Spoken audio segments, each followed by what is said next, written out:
नमस्कार, मैं हूं आपके साथ मयंक। तो देखिए, फारस की खाड़ी में अब अमेरिका और ईरान के जहाज एक दूसरे के आमने सामने हैं और ईरान की नेवी के तेवर देखने के बाद अमेरिकी जहाजों और अमेरिकी सेना के होश उड़ चुके हैं, होश फाख्ता हो चुके हैं। बिल्कुल सही खबर।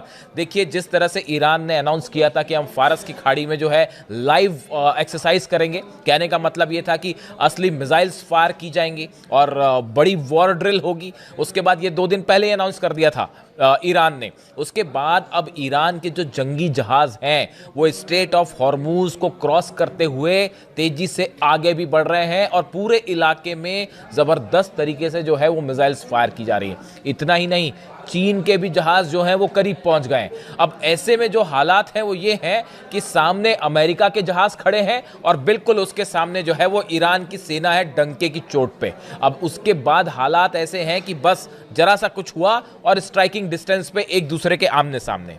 अब देखिए, ये क्यों कहा जा रहा है कि अमेरिकी सेना जो है वो परेशान हो गई है ईरान की नेवी को देख के? वो इसलिए कहा जा रहा है, आप देखिए, अमेरिकी सेना ने ईरान के IRGC यानी इस्लामिक रिपब्लिकन गार्ड कोर जो है को से कहा है कि आप होर्मुज में अभ्यास को रोक दीजिए, जो एक्सरसाइज कर रहे हैं आप उसको रोक दीजिए। ये अमेरिका की जो सेंटकॉम है, सेंट्रल कमांड है, उसने जो है वो ईरान से रिक्वेस्ट की है, दरख्वास्त की है कि भैया जो आप एक्सरसाइज कर रहे हैं यहाँ पे उसको रोक दीजिए। एक दिन पहले ईरान ने घोषणा की थी कि IRGC के गार्ड जो है वो होर्मुज में जो हॉर्मुज स्ट्रेट है, खाड़ी है, वहां पे जो है 2 दिनों तक लाइव फायर नौसेना का अभ्यास करेंगे। ये पहले ही बता दिया गया था, जो कि संडे से शुरू हो गया।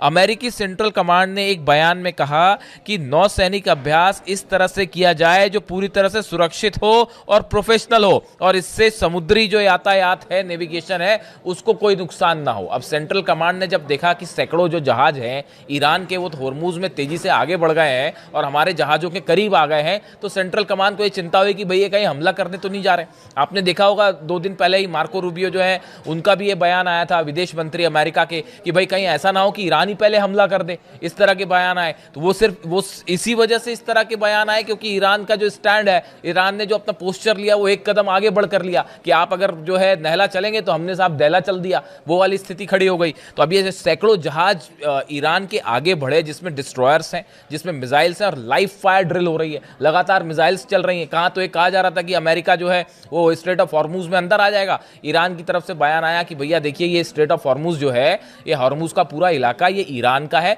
जो देश लगे हुए हैं उनका है, आप यहां से बाहर जाइए, दूर रहिए यहां से, और हम यहां पे एक्सरसाइज करने जा रहे हैं। और दनादन मिसाइल्स फायर हो रही है वहां पे। अब नतीजा ये कि जो सेंट्रल कमांड है उसकी तरफ से बयान आया कि भाई आप एक्सरसाइज कर रहे हैं, चलिए ठीक है। पहले तो कहा कि आप इसको बंद कर दीजिए, ईरान सुनने वाला कहा कि बंद कर दीजिए, क्यों बंद कर दीजिए।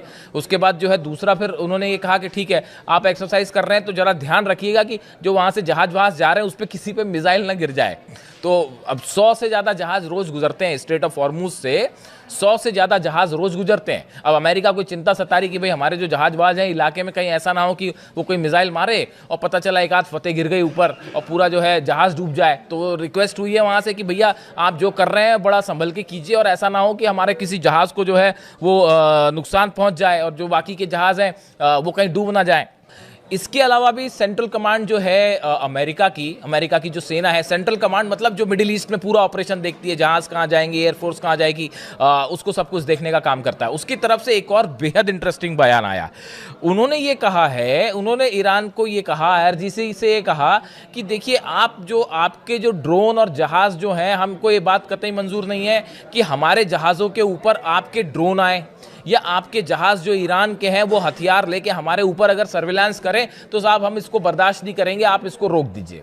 यानी कहने का मतलब ये है कि ईरान के जो ड्रोन्स हैं, जो बताया जा रहा था, जिस तरह से बीच में खबरें आई कि हजारों ड्रोन्स ईरान ने तैनात कर रखे हैं और वो सर्विलांस भी कर रहे हैं, इलाके में घूम भी रहे हैं। यानी आप देखिए, खुद अमेरिका का सेंट्रल कमांड जो है इस बात को मान रहा है, कह रहा है कि साहब आप हमारे जहाज जो हैं या हमारे जो अड्डे हैं उसके ऊपर आप अपने जहाज मत उड़ाइए, उसके ऊपर अपना ड्रोन मत लाइए, उसके ऊपर से आप हथियारों से लोड करके जो है वो अपने प्लेन्स को मत जाने दीजिए, ताकि कहीं ऐसा ना हो कि हमारे पे हमला हो जाए। हमारे को ये बर्दाश्त नहीं है।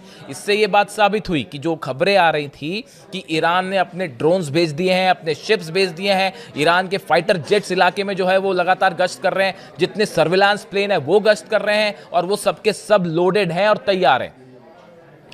इससे ये बात साबित होती है, सेंट्रल कमांड ने जो कहा है कि भाई आप हमारे शिप्स के ऊपर अपने जहाज मत लाइए, तो उन्होंने रिक्वेस्ट की कि भैया आप जो कर रहे हैं वो बड़ा शांतिपूर्वक करिए, हमारे को उसको जो है हमारे ऊपर आप हथियार लेके मत घुसिए। ये सेंट्रल कमांड जो है अमेरिका का वो कह रहा है ईरान से कि आप जो है इस तरह की एक्सरसाइज बंद कर दीजिए। इसके साथ ही देखिए, सेंट्रल कमांड जो है अमेरिका की सेना जो है वो ये भी कह रही है कि आपकी जो जंगी जहाज है वो हमारे करीब आ रहे हैं, और उसमें जो है वो आपने मिसाइल्स लगा रखी हैं, और एंटी शिप्स मिसाइल्स जो कि कई सारी जो है वो चीन ने भी प्रोवाइड कर दी हैं, वो सब लोडेड मोड में अगर हमारे जहाजों के करीब आएंगी तो हमें ये मंजूर नहीं है। इस तरह की बात कही गई। यानी खतरा ये भी है, लग रहा है अमेरिका को, कहीं इससे जो है एंटी शिप मिसाइल्स फायर ना हो जाए। तो अब देखिए, कुल मिला के ये स्थिति है कि हॉर्मूज में और फारस की खाड़ी में अमेरिकन फोर्सेस और ईरान के फोर्सेस दोनों आमने सामने हैं, और एक बार फिर ईरान ने इतना एग्रेसिव स्टैंड लिया है, पोस्चर लिया है, कि जिससे अमेरिकी सेना जो है वो डिफेंसिव मोड में आ गई है, एक स्टेप पीछे होती दिखाई दे रही है। देखिए, मेरे बड़े सारे व्यूवर्स हैं, आप जानते हैं कई देशों में लोग मुझे देखते हैं, सऊदी से लेके Iran, Saudi, Qatar, Maldives, Nepal, Bangladesh, Europe के कई देशों से कमेंट आते हैं, पूरे अरेबियन कंट्रीज से कमेंट आते हैं, यमन से तक कमेंट आते हैं, और हिंदुस्तान में भी बड़े सारे व्यूवर्स हैं, यहाँ तक कि पाकिस्तान से भी कमेंट आते हैं। कई देशों से लोग जो है वो लगातार मेरे वीडियो देखते हैं, कमेंट करते हैं। आपको एक बात अच्छे से आप जानते ही हैं कि मैं हमेशा वो बात सामने रखता हूँ जो मुझे लगता है कि ये सच है, और जो मुझे लगता है कि ये बात ठीक है। और देखिए, एक बार मैं फिर कहता हूँ आपको, ये इतिहास में पहला मौका होगा, आप खुद सोच के देखिए, इतिहास में ये पहला मौका ऐसा होगा कि आज एक देश के सामने अमेरिका जैसी महाशक्ति, अमेरिका की फोर्सेस, अमेरिका के नेता, जो बड़े बड़े नेता हैं, वो जो है ईरान पर हमला करने से हिचक रहे हैं, उस पर जो है कोई एग्रेसिव स्टेप लेने से डर रहे हैं। ये पहला मौका ऐसा होगा जो इतिहास इस बात को हमेशा याद रखेगा कि किस तरह से ईरान के एग्रेसिव स्टैंड के सामने अमेरिकन फोर्सेस जो है वो पिछले कितने दिनों से इतना बड़ा आप हथियारों का जमावड़ा लेके खड़े हुए हैं, लेकिन हमला करने से हिचकिचा रहे हैं। इसकी वजह है ईरान की सेना का, ईरान की एयरफोर्स का, ईरान की नेवी का वो एग्रेसिव स्टैंड, जिस तरह से मोबिलाइज करी ईरान ने अपनी पूरी फोर्सेस। जैसी ये खबरें आई कि अब्राहम लिंकन मूव कर रहा है और बाकी डिस्ट्रॉयर्स ईरान के करीब पहुंच रहे हैं, उसके बाद ईरान पहले से तैयारी कर रहा था। जो 12 दिन की जंग खत्म हुई थी, उसके अगले दिन से, देखिए मैंने वीडियो बनाया था उस समय भी, कि जैसे ही 12 दिन की जंग खत्म हुई, सीज फायर अनाउंस हुआ, उसके अगले दिन से ईरान जंग की तैयारी में जुड़ गया था, क्योंकि ईरान अच्छे से जानता था कि कुछ दिनों बाद ये स्थिति आके खड़ी होगी। अली खामेनी साहब इस बात को अच्छी तरह से जानते थे। पिछले 6 महीने में जबरदस्त तैयारी करी ईरान ने, और आज उसका नतीजा ये है कि ईरान पर हमला करने में जो देश है वो डर रहे हैं, घबरा रहे हैं। इजराइल ने कल जो धमाके हुए, उसके बाद इजराइल की तरफ से बयान आया कि भाई हमने हमले नहीं किए, हमने कोई धमाके नहीं करवाया, आप हम पे हमला मत कर दीजिएगा। कई बार तो इजराइल बताया जाता है कि इजराइल ने संदेश भेज दिया है रूस के जरिए ईरान को कि भाई देखिए, अगर अमेरिका आप पे हमला करता है, आप हम पे हमला मत करिएगा। यानी आप देखिए, ईरान की तरफ से बार बार कहा गया, और ईरान के कुछ कमांडर्स ये कह रहे हैं कि ईरान की जो मिसाइल्स हैं वो एक इतना बड़ा डिटरेंस का उन्होंने रूप ले लिया है। न्यूक्लियर बॉम्ब को डिटरेंस माना जाता था, लेकिन अब ईरान की मिसाइल्स ने वो डिटरेंस का रूप ले लिया, जिससे बड़े बड़े देश जो है वो घबरा रहे हैं सकते में। अब देखिए, हालात ये है कि पूरी तरह से जो जहाज़ हैं वो एक दूसरे के आमने सामने हैं, और बड़ी बात यह है कि चाइना ने, मैंने अपने पिछले वीडियो में आपको बताया था कि चीन ने बड़ी मदद शुरू कर दी है ईरान की, क्योंकि बड़ा खेल हो रहा है ऑयल का। ये जो बड़ा मूवमेंट हुआ जहाज़ों का, इसमें एक मकसद तो ये था ही कि ईरान पर हमला किया जाए, लेकिन उससे भी बड़ा मकसद ये था कि ईरान का जो ऑयल बिजनेस है इसको रोक दिया जाए। खास तौर पर चीन जो ऑयल खरीदता है ईरान से, उस पर रोक लगा दी जाए। लेकिन ईरान से ऑयल खरीदना रोकना तो छोड़िए, चीन ने जो है वो अपने जहाज़ भेज दिए, और वो जो है फारस की खाड़ी में, ओमान की खाड़ी की तरफ आगे बढ़ रहे हैं, एंटी शिप्स मिसाइल्स दे दिए। इन हालात में अब हॉर्मूज में और फारस की खाड़ी में हालात ऐसे हैं कि बस एक घटना और आमने सामने की सीधा जंग शुरू। और अब्राहम लिंकन को लेकर जिस तरह से खबरें डोनाल्ड ट्रंप ने कहा, इस तरह की खबरें चल रही हैं कि अगले 24 से 48 घंटे में जो है वो डोनाल्ड ट्रंप कुछ बड़ा फैसला कर सकते हैं। सबकी नज़र है इस बात पे कि डोनाल्ड ट्रंप क्या फैसला कर सकते हैं और क्या करते हैं, सबकी नज़रें हैं इस बात पे। लेकिन इसी के साथ ये भी खबरें हैं कि बैकडोर से जो है वो अमेरिका एक कोशिश कर रहा है किसी तरह से ईरान से बातचीत शुरू की जाए, किसी तरह से जो मामला हाइप हो गया है इसको कम किया जाए। क्योंकि शायद ये सोच रहे थे अमेरिकन का ये प्लान था, अमेरिका की सेना का और डोनाल्ड ट्रंप का शायद ये प्लान था कि अगर हम बड़ा मिलिट्री मूवमेंट करेंगे तो ईरान उससे बैकफुट में आ जाएगा और डर के शायद किसी तरह का समझौता कर ले।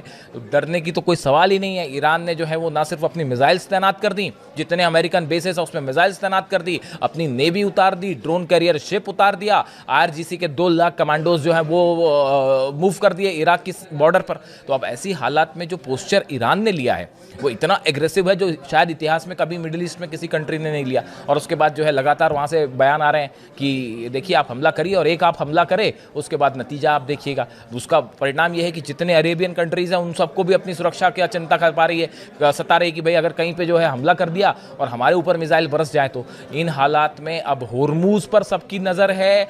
क्या अगर हमला होता है इस सूरत में जो पहला एक्शन ईरान लेगा वो होर्मुज की खाड़ी को बंद कर देगा। और होर्मुज की खाड़ी का बंद करने का मतलब है रोज़ के 1000 जहाज वहाँ से गुजरते हैं ऑयल लेके, वो सबके सब बंद हो जाएंगे और उसका अमेरिका और यूरोप को ज़बरदस्त नुकसान होगा। और होर्मुज एक ऐसा इलाका है, ईरान का इलाका है, वो ईरान अपने घर में बैठा हुआ है, वहाँ पे जाके लड़ना और उसको खुलवाना फिर बड़ा टेढ़ी खीर साबित हो जाएगा अमेरिका के लिए। तो इसलिए अमेरिका भी 10 चीज़ें सोच रहा है कि भाई हमला करने से कहीं ऐसा ना हो कि लेने के देने पड़ जाएं और फंस जाएं। तो अब रूस के जरिए जो है अली लारीजानी साहब गए हुए थे रशिया, मुलाकात हुई उनके पुतिन से और बताया जा रहा है कि बैकडोर से किसी तरह की मतलब कुछ प्रस्ताव जो अमेरिका ने रखे हैं उसको लेके एक बातचीत का खाका तैयार किया जा रहा है। अमेरिका खुद ये चाहता है कि किसी भी तरह से जो है बातचीत शुरू हो जाए ताकि जो फजीयत होनी है वो बच जाए। लेकिन इसी बीच जो हॉर्मुज में फारस की खाड़ी में जंगी हालात बने हुए हैं, दोनों की सेना आमने सामने और एक कोई घटना और सीधा जंग शुरू, ये हालात बने हुए हैं। अब देखना यह है कि क्या ईरान होर्मुज की खाड़ी को बंद कर देगा, होर्मुज की स्ट्रेट ऑफ होर्मुज को बंद कर देगा। अगर बंद कर देता है तो यहाँ पे जो है फारस की खाड़ी में एक बड़ी जंग की शुरुआत हो सकती है और जिसकी चिंगारी पूरे मिडिल ईस्ट में फैलेगी। बात सिर्फ ईरान तक नहीं रहेगी और ईरान का जो स्टैंड है आप देख ही रहे हैं। इससे जुड़ा जो भी अपडेट होगा, जो भी नई खबर आएगी मैं आप तक पहुँचाऊँगा। Thank you so much.